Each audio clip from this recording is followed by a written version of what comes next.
As a protest convoy arrives in Ottawa, many have raised concerns about people with extreme views that have attached themselves to that protest and have very little to do with truckers. Let's go beyond the headlines and take a look at what's fueling the movement and whether the message has gone off track.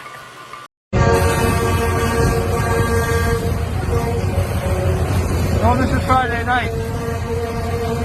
All lanes blocked off except for the emergency lane in case fire needs to get to our police.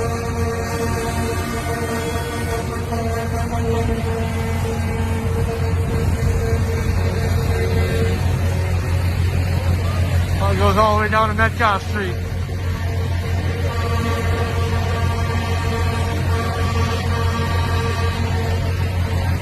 And there's more parked down by the museum. And there's more coming. I'll be here tomorrow. And I'll let other people get this good spot. Are you concerned about the groups that have attached themselves to this and some might say have co-opted this? For sure. We spoke out a couple days ago. There's, unfortunately, with protests now, there seems to be these groups, and we've seen it a lot more in the last 4 or 5 years, and especially in the last 2 years since COVID. We see these almost professional protester groups that will attach onto a movement and then kind of put their own message and put their own spin on things. So we are concerned with some of the rhetoric that we've heard.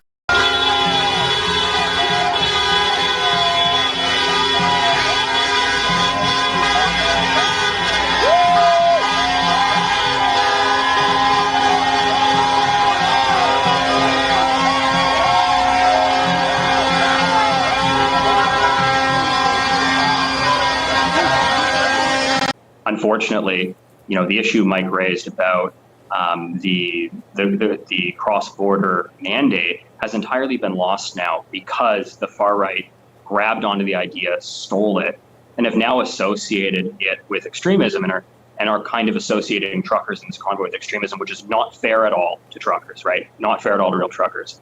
From day one, the people who have organized this thing have been what we follow in the far right. The organizers of the GoFundMe are on record making very Islamophobic comments in the past.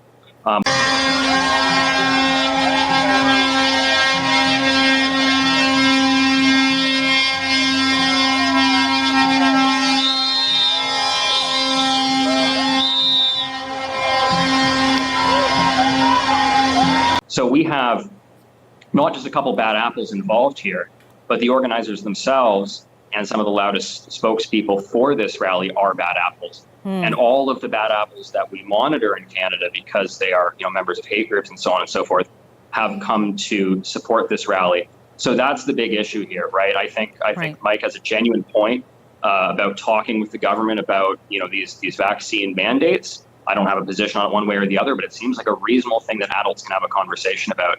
And I feel really badly for him and for other truckers that these extremists have stolen that issue and have now made it so toxic that there's no way that Ottawa is going to bow to their demands.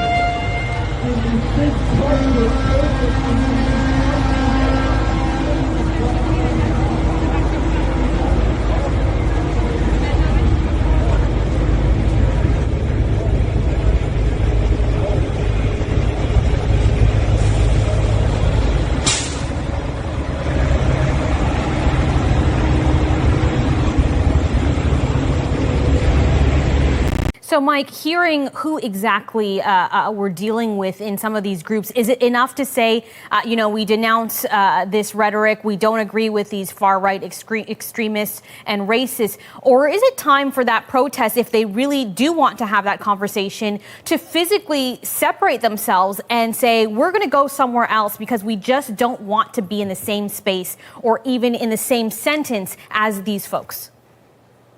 Yeah, well, and again, just let me reiterate that I don't believe the truckers in this convoy are the ones who are speaking this type of language. They're there for legitimate concerns and their own reasons. As far as physically separating from a group that's trying to take over your message, I think at this point it's going to be difficult. We've already got a couple hundred trucks in Ottawa, and the main part of the convoy isn't there yet.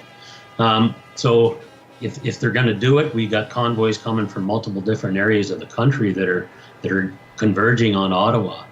You know, they'd have to do it on the fly, and then try to make sure some of these groups that may be attaching to them, you know, aren't following. At this point, it's probably going to be difficult. Right. I think they just have to make sure that the people involved in this convoy from the trucking side make sure that they continue to denounce and let people know that the trucking industry is not involved in these extremist views.